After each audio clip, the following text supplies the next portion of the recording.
Eu estou de volta com o professor Emerson Risse conversando sobre educação financeira. Professor, eu gostaria de ouvir como as pessoas conseguem iniciar esse processo de planejamento do seu orçamento. Como inicia? Olha, a regra inicial para aquele usuário que é avesso à tecnologia e tudo mais é o bom e velho caderninho. Então você coloca o seu caderno e faz as anotações mensais.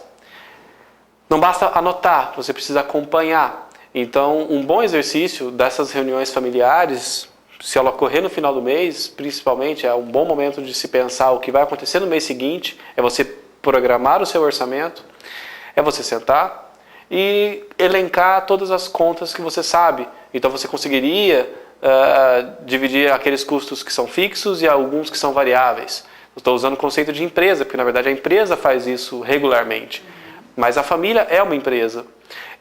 Pensando numa pessoa, a pessoa precisa anotar os gastos menores ou só os grandes, os fixos? Ou cada lanchinho precisa ser anotado? Como Olha, se você pegar, tem grandes autores que colocam como vilão do orçamento os gastos pequenos. Porque nós lembramos, na hora de planejar o orçamento para o mês seguinte, lembramos do aluguel, da prestação da casa, se ela for financiada, o carro, despesas de escola, e, enfim, as maiores. E as pequenas despesas, elas vão saindo pelo ralo e se você colocar proporcionalmente, conseguir anotar, para verificar se isso vai ser impactante ou não no seu orçamento, vai depender muito da renda de quem está. Por isso, é importante você conhecer qual é a classe que você se encaixa, para você seguir os mesmos hábitos de consumo desse grupo. Existe uma necessidade muito importante da pessoa se enquadrar ao seu grupo, conhecer aquele grupo que ele se encaixa, para então começar a sua programação. E tem casos importantes de planejamento financeiro que tem alguns números mágicos que dizem eu preciso guardar 10% do meu orçamento, seria ótimo. Mas quanto que eu devo consumir do meu orçamento com aluguel ou com prestação? 20%, 30%? Isso vai depender muito, mas questões claras que não devem ocorrer, e aí isso é um problema sistemático no Brasil hoje. Até brincamos que a crise do subprime, que foi essa crise financeira global, que agora no Brasil começa a amenizar, no resto do mundo nem tanto, mas no Brasil já está mais rápido. A crise global que começa nos Estados Unidos com financiamentos de imóveis, nós temos o nosso subprime. O subprime do Brasil, dizem alguns, é a compra de veículos. Então, muitas famílias se endividaram comprando carros novos e, se parar e olhar o valor da prestação desse carro, compromete 40% da renda. É muita coisa. É muita coisa. E ela ainda nem morou, não comeu, não estudou, não teve lazer. Ela gastou metade do orçamento dela só para ter um nem para o combustível, para abastecer o veículo, que é um contrassenso. É verdade. E, professor, nós estamos falando pensando as pessoas que, de repente, têm uma situação financeira estabilizada. Agora, aquelas que já têm uma dívida, têm algo já pesando no seu orçamento, o que fazer iniciando esse planejamento orçamentário? Sim. A primeira coisa é identificar cada uma das dívidas, aquelas que são devedores contumazes, que vão se endividando, muitas vezes por desconhecimento de como melhorar esse endividamento, que existem dívidas ruins e dívidas piores, né? As dívidas piores são dívidas em cartão de crédito, cheque especial. Essa pessoa endividada tem muitos bancos, muitas financeiras que renegociam a dívida e conseguem juros menores. Então, na linguagem empresarial, seria um alongamento da dívida com a melhora do perfil da taxa de juros. Então, você vai sair de um cartão de crédito que cobra 12% ao mês e cair para um juro que não é bom, mas é razoável, de 3,5% comparado com o anterior, num crédito pessoal. E assim, existem outros menores. Então, a primeira coisa é identificar quais são as suas dívidas, as taxas de juros. Na matemática financeira não existe nada que seja valores, é taxa de juros. E as pessoas não se atentam para isso. Não teve a formação adequada nesse sentido. Então, ocorre o quê? Ela vê se a parcela cabe no orçamento. Ela não discute a taxa de juros. E muitas vezes você pega uma loja de eletrodomésticos, ela cobra 5,5% ao mês de juros. A inflação do Brasil esse ano vai dar 4,5%. Então, em um ano inteiro a inflação é de 4,5% e você aceita pagar para a loja de eletrodomésticos 5,5% em apenas um mês. Você aceita pagar por cheque especial 10% ao mês.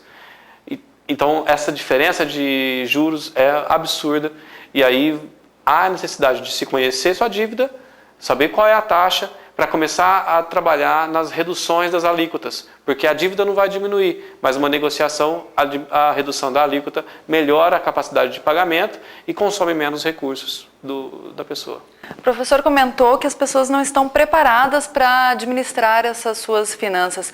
Como as pessoas podem se preparar? Na sua opinião, a partir de que idade seria ideal começar a ter essa educação financeira? Olha, tem um projeto na Câmara,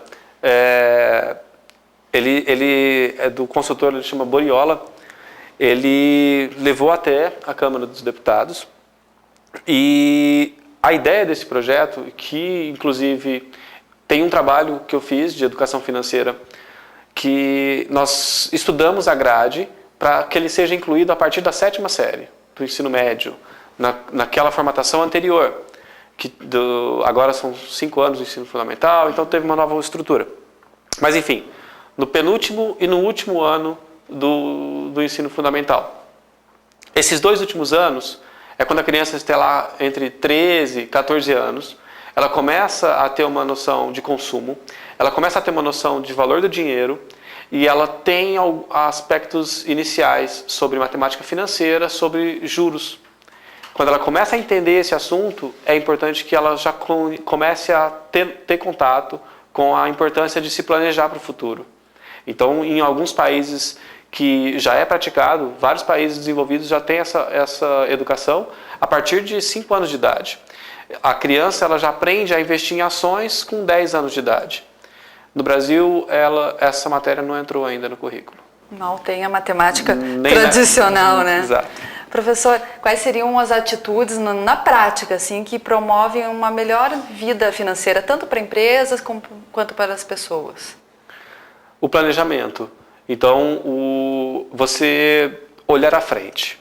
A pergunta que você precisa se fazer, certamente, e ter uma resposta rápida é: onde estarei daqui a 5 anos e o que estou fazendo para conseguir chegar lá? Esses 5 anos, para muitos, parece uma eternidade, mas ele é muito rápido o tempo e as empresas fazem esses planejamentos regulares. Então, para as empresas isso não é novidade, mas para as pessoas isso não é tão comum. Então, a minha sugestão para as pessoas é que tente se enxergar para os próximos 5 anos, 10 anos. Se você tem filhos de 5 anos, 10 anos de idade, imagine que daqui a 10 anos ele estará na universidade. Como é que vai ser? Será que nós teremos universidades públicas? Será que eu vou ter recursos para pagar a universidade privada? Então, como eu estou me programando para que eu possa dar condições do meu filho, no mínimo, ter as condições que eu tenho hoje? Então, tudo isso é parte de como eu posso preparar. A partir daí, tem vários cursos, várias formas que você pode se informar de como fazer melhor esse trabalho. Onde eu consigo essas informações? A pessoa que está em casa nos assistindo, onde ela consegue mais informações sobre educação financeira, sobre cursos? Olha, já é prática comum das instituições financeiras em disponibilizar material sobre educação financeira, porque há um movimento muito forte no Brasil de conscientização sobre isso, sobre o assunto. Se você quiser o endereço de sites, o site da Caixa Econômica Federal. A Caixa Econômica Federal, a partir desse mês, vai disponibilizar cartilhas para os seus clientes. O site do Banco Central do Brasil, ele tem um link específico para a educação financeira, com material muito bom. O site da Bovespa, da Bolsa de Valores de São Paulo, ele tem também uma área específica só para a educação financeira. O Instituto Acatu, enfim. Então, hoje, se você fizer uma busca pela palavra educação financeira, você vai encontrar muita coisa e o que falta é aprofundar no assunto. E várias empresas, pessoas têm feito treinamentos. Eu vinha para cá, talvez o ano que vem nós até tenhamos um treinamento desse aqui pela estação.